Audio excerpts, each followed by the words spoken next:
Hey les leaders, bonjour. Donc ensemble avec Sarah, on va tout simplement vous expliquer en quoi consistent les mini-thèses. La mini-thèse, c'est tout simplement où vous allez regrouper vos connaissances et ce que vous avez appris durant cette formation. Donc le premier point, c'est tout simplement le nom de votre thèse. C'est pas compliqué du tout. Durant cette formation, quand vous vous asseyez, quel est le nom que vous pourrez donner à votre parcours? Comment est-ce que vous pourrez appeler cette mini-thèse? Parce que cette mini-thèse, elle est tout simplement en train de...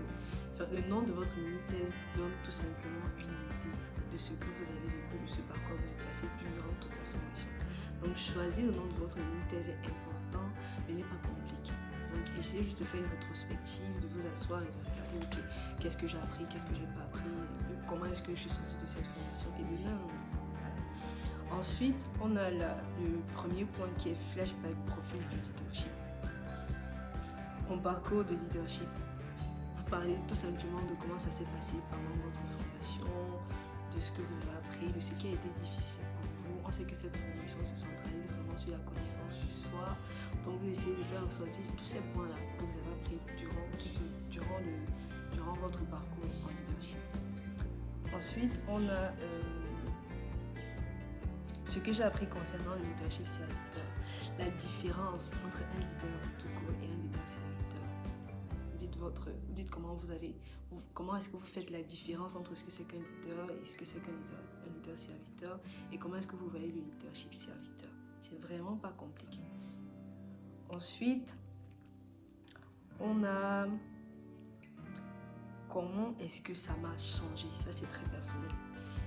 Vous dites comment vous étiez avant la formation, vous dites ce que vous avez vécu pendant la formation, les changements qui ont opéré, et vous dites ensuite comment vous êtes devenu après la formation. Donc comment est-ce que ça vous a changé, c'est aussi simple que ça. Et enfin, on a qu'est-ce que je planifie pour continuer à suivre mes pas vers l'excellence. C'est la planification, et on a parlé de ça dans au moins 3 chapitres durant les 21 semaines. Donc si planifier a l'air d'être compliqué, revenez juste sur vos pas et essayez de relire le cours, et ce sera vraiment plus facile pour vous de pouvoir planifier. La planification, c'est comment est-ce que ça va se passer dans le futur, après la formation.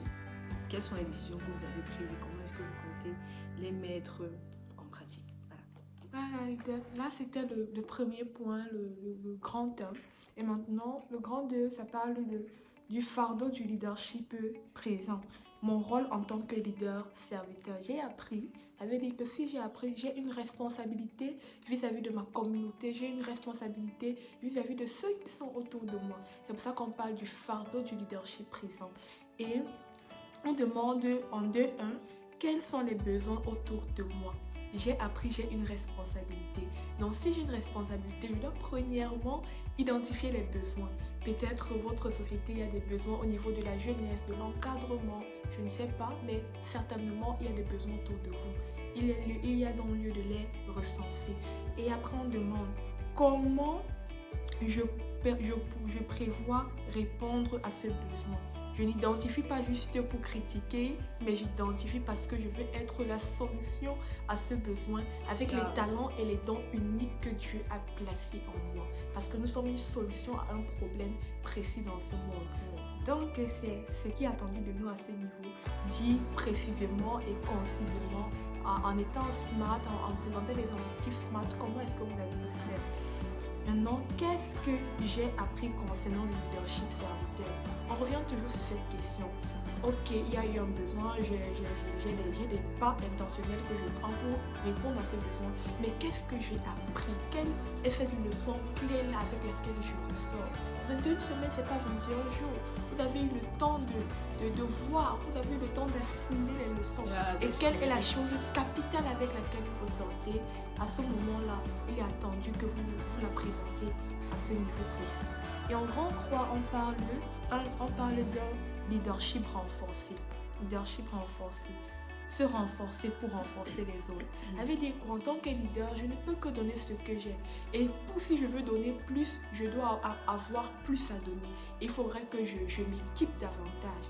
C'est pour ça que Croix 1 demande comment est-ce que j'ai j'ai planifié de continuer à ajouter de la valeur à moi-même. Parce que votre leadership ne s'arrête pas à ces 21 semaines de formation. Non. Ça continue. Donc, vous devez continuer à vous ajouter de la valeur. Peut-être pour d'aucuns, c'est améliorer leur communication.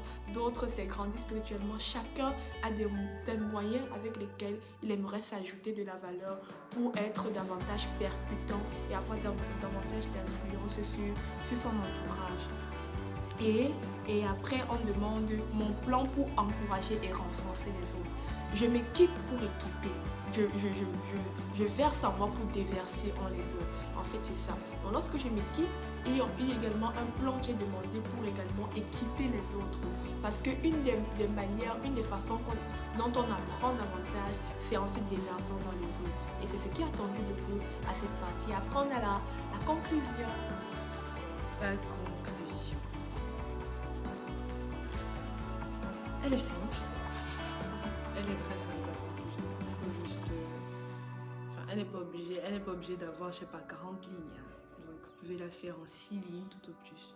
Mais il faudrait que ce que vous puissiez condenser soit cohérent et logique. À la fin à la conclusion, vous pouvez donner, je sais pas, vos avis. Vous pouvez dire ce que vous avez retenu, si vous avez une idée à partager. Bref, la conclusion, sentez-vous libre, sentez-vous à l'aise et faites une conclusion à votre convenance, c'est tout. Voilà. Les mentors et... Bref, nous sommes tous là pour vous. Si vous avez des questions par rapport à quelque point que ce soit durant votre écriture de votre méditation, n'est pas compliqué du tout, rassurez-vous. Soyez juste prêts à recevoir des critiques positives comme négatives à faire.